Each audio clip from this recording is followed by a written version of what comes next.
La Fiscalía de la Nación ha denunciado a 11 congresistas de la República. El caso no es sencillo de explicar, sobre todo porque la descripción que se ha hecho durante esta semana, la denuncia ha sido presentada el 22 de enero, han abundado las distorsiones y los falsos resúmenes. En los hechos, la denuncia del 22 de enero del 24 se refiere, en efecto, a 11 congresistas sentados en la Comisión de Defensa, aprobando la última reforma que se ha hecho sobre pensiones y remuneraciones para oficiales en retiro de las Fuerzas Armadas y de la Policía.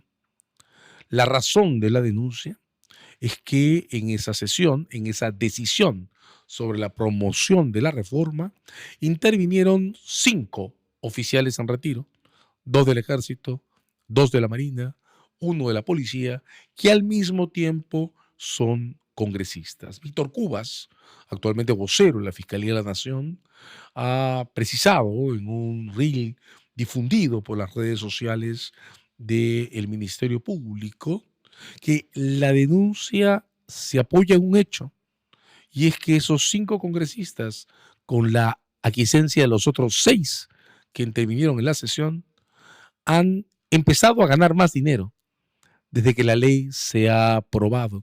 Es decir, se trata de una norma promovida desde escaños parlamentarios con consecuencias prácticas, inmediatas, directas y tangibles sobre la cantidad de dinero que perciben 5 congresistas en particular. El tema, entonces, que la Fiscalía propone a debate tiene que ver con el uso privado de los escaños parlamentarios. La cuestión a discutir es cuáles son los límites que debería respetar un congresista, que deberían respetarse en un Congreso que está descarrilado en la aprobación de leyes por intereses privados. El caso propuesto es el caso extremo en materia de intereses privados. El interés propio, el personal, el que se expresa en dinero recibido al final de cada mes. Esa es una discusión que sin duda debemos hacer, entre otras cosas porque la trayectoria de este Congreso, el que se instaló en el 21, está por desgracia poblada de leyes de interés.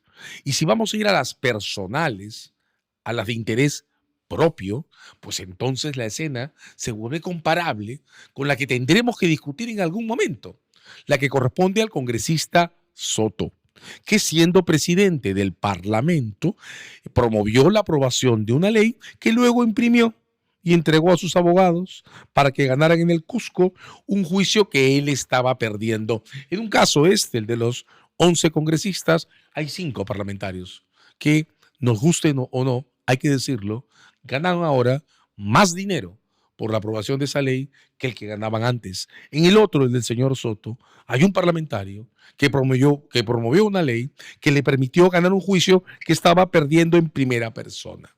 Si esos no son casos claros que justifican la discusión, repito, la discusión sobre el uso privado de los escaños parlamentarios, pues entonces, ¿cuáles vamos a discutir? Es particularmente importante tener este debate, además, porque estamos a puertas de iniciar un nuevo ciclo electoral. Vamos a volver a votar por representantes, ya no además para un Congreso de una sola Cámara, vamos a elegir diputados y senadores. Y una de las cosas que tenemos que tener claras como electores y electoras es qué cosas no queremos que ocurra en el siguiente Congreso. El debate sobre el uso privado de la función parlamentaria es por eso tan importante. Fernando Vivas, uno de los columnistas más importantes de nuestro medio, dijo el domingo pasado, en el espacio que tiene en El Comercio, que sin embargo él observa una falta, dijo, de muñeca política en la presentación de la denuncia. He escuchado ese comentario en otras voces también, en voces que sostienen que no es el mejor momento para discutir estas cosas. Con todo respeto diciendo, creo que si no discutimos esto ahora, a portas de una elección general, pues lo que vamos a hacer es volver a entrar a las urnas con los ojos vendados. Y lo que tenemos que hacer es fijar con mucha precisión qué cosas han ocurrido en el Parlamento del 21 para aquí, qué cosas ocurrieron en el Parlamento corto del 20, el que siguió a la compleja disolución de octubre del 19, y tener conclusiones claras que nos permitan decidir qué queremos para adelante. La discusión entonces es fundamental, debe hacerse, en mi opinión, y debe hacerse incluso en este marco, uno que además está impregnado por esa enorme necesidad que no logramos resolver para encontrar acuerdos mínimos que nos protejan a todos y a todas frente a la violencia de las extorsiones y el sicariato que está impregnando nuestro tejido social, claramente en la costa norte y en Lima. Incluso en ese medio hay debates como este que deben hacerse, pero deben hacerse de manera equilibrada, porque la cuestión no es sencilla, no lo es. Esta última semana que ha pasado desde que la denuncia fue presentada, el 22 de enero, repito, fue la fecha, y hemos escuchado de todo. Es esperable que ante una acción de esta envergadura haya también reacciones destempladas. Del Congreso ha llegado a decirse que la fiscal de la Nación debe ser investigada parlamentariamente por haber violado la Constitución en la presentación de una denuncia como esta. Eso no es más que una reacción impulsiva provocada por el impacto de la denuncia misma. Lo que más nos preocupa aquí en Coyuntura es que en el debate se estén introduciendo falsos resúmenes sobre el contenido de la denuncia, sobre lo que ella implica y sobre la agenda de temas que se abren a esta discusión. No es verdad, por ejemplo, y eso lo ha aclarado con precisión Víctor Cubas, el actual vocero del Ministerio Público de la Fiscalía de la Nación, en un reel difundido de las redes sociales de esta institución. No es verdad que este sea un caso que pretenda que los oficiales en retiro de las Fuerzas Armadas y la policía no deban percibir una pensión y una remuneración a la vez. Eso no es verdad. Lo que se ha denunciado y la cuestión en discusión no tiene que ver con el derecho de personas en retiro, oficiales de las fuerzas en retiro, a percibir una pensión por su jubilación y la remuneración pública de la entidad en que trabajen.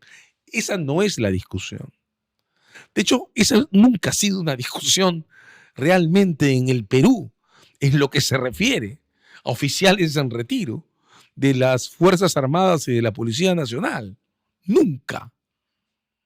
En abril del 19, el Tribunal Constitucional, discutiendo estas cosas, pensiones y remuneraciones, constató que en lo que toca a oficiales en retiro, salvo algunas excepciones menores que fueron retiradas ahí, en abril del 19 del ordenamiento jurídico, salvo por esas excepciones menores, en el Perú, los oficiales en retiro de las Fuerzas Armadas y la Policía no han padecido una prohibición que recorte su derecho a recabar una pensión y una remuneración. Las limitaciones parciales que existieron fueron abolidas por el Tribunal Constitucional en abril del 19, hace casi 6 años.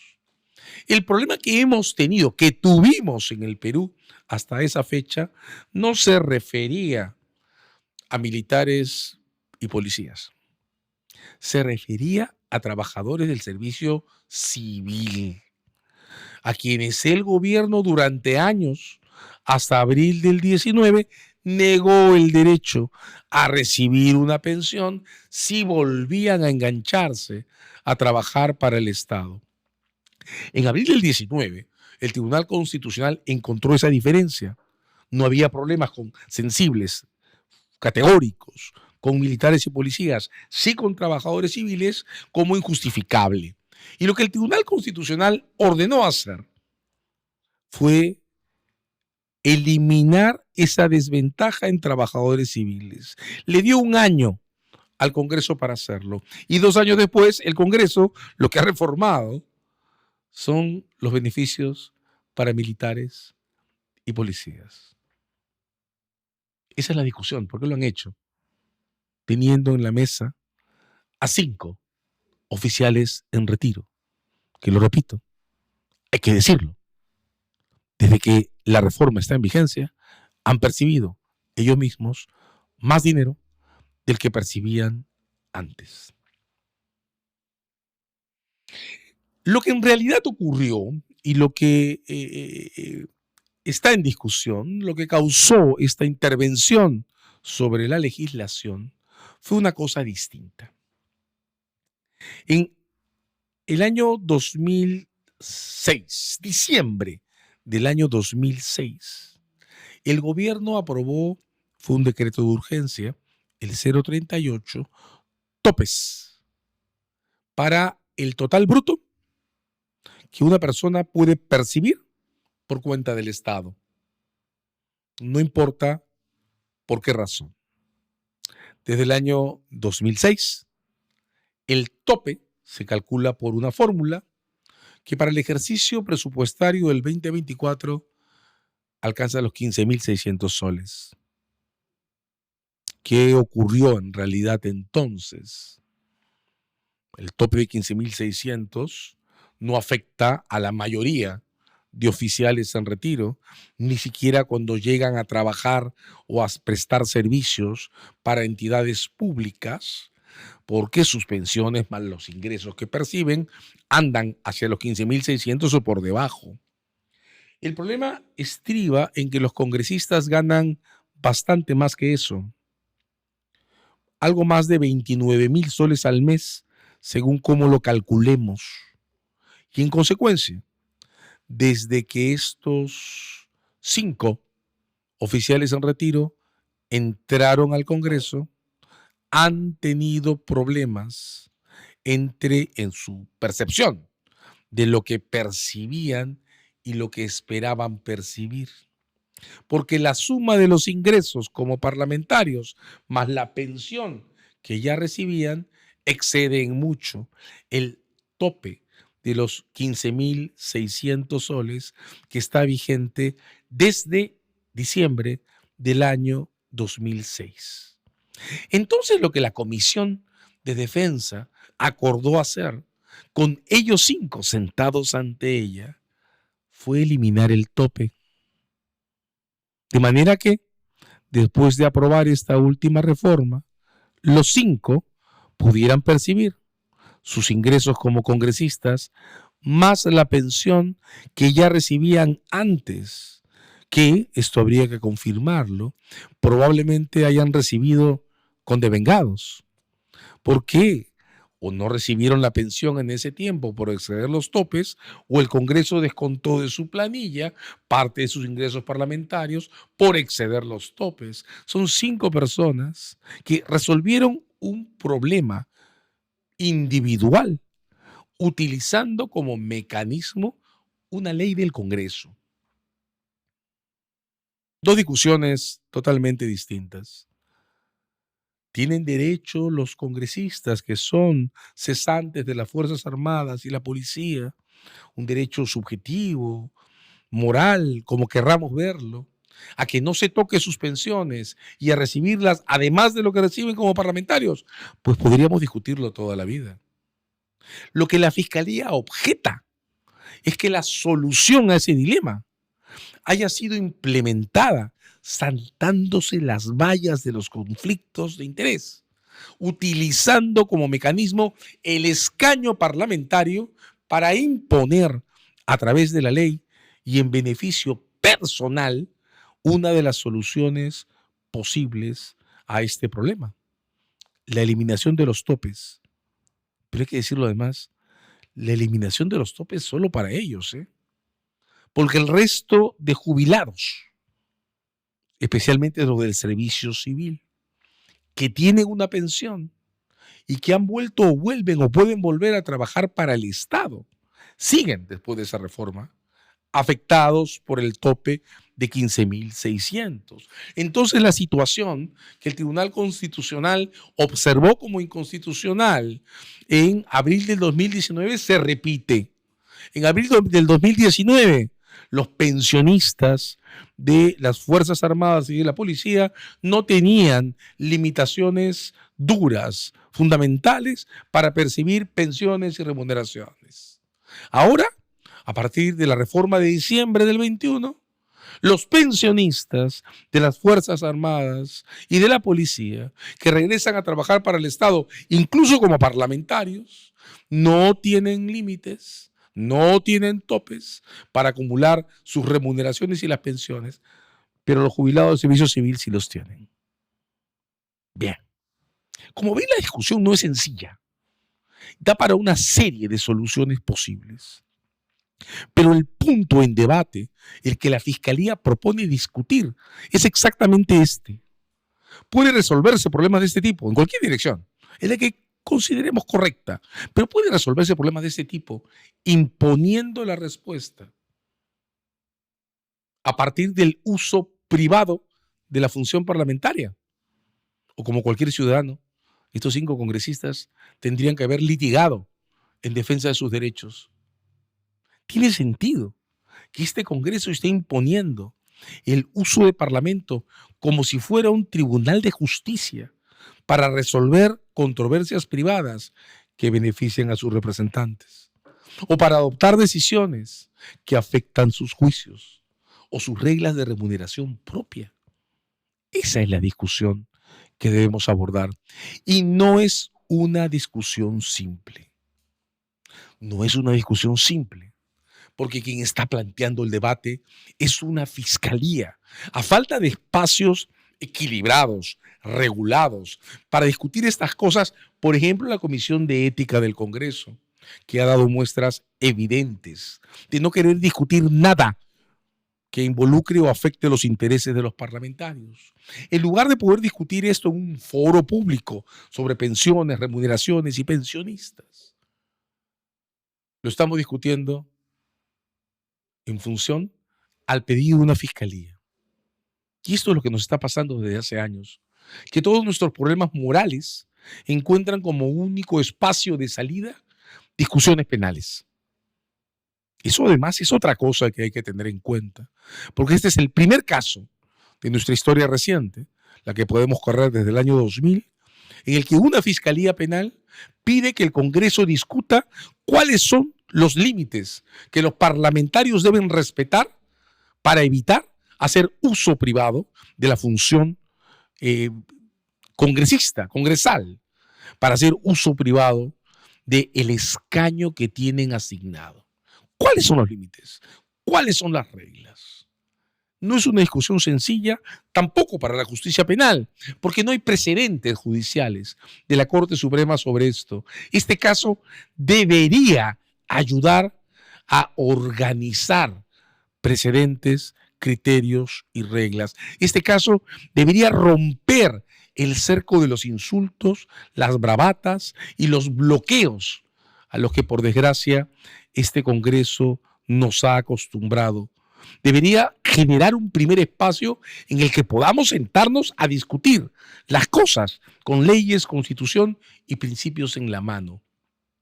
No hay una solución única, cerrada, para ese tipo de asuntos, pero para poder abordar la multiplicidad de salidas que presenta, necesitamos un equilibrio que no tenemos. Pregunto, por ejemplo, ¿el caso de la Fiscalía existiría si estos 5 congresistas hubieran renunciado desde el día 1 a percibir más dinero en consecuencia de la reforma que promovieron? La respuesta es no, no existiría. Nos guste o no nos guste la reforma. No existiría si ellos hubieran renunciado a percibir el dinero que esta reforma produce. El caso que existe ahora ocuparía el mismo espacio y generaría la misma manera de abordarlo, el mismo tipo de reacciones, si estos 5 congresistas el día de mañana decidieran renunciar de inmediato al dinero que perciben por esta reforma. No, la discusión cambiaría si lo hicieran. No sería lo mismo. Si estos 5 congresistas renunciaran de inmediato a percibir ese dinero, podríamos tener, y no estaría nada mal eso, una primera escena en la que en este ciclo, el que nos va a llevar al 2026, podamos sentarnos todos sin alzar la voz a discutir un asunto que honestamente debería importarnos más de lo que nos está importando.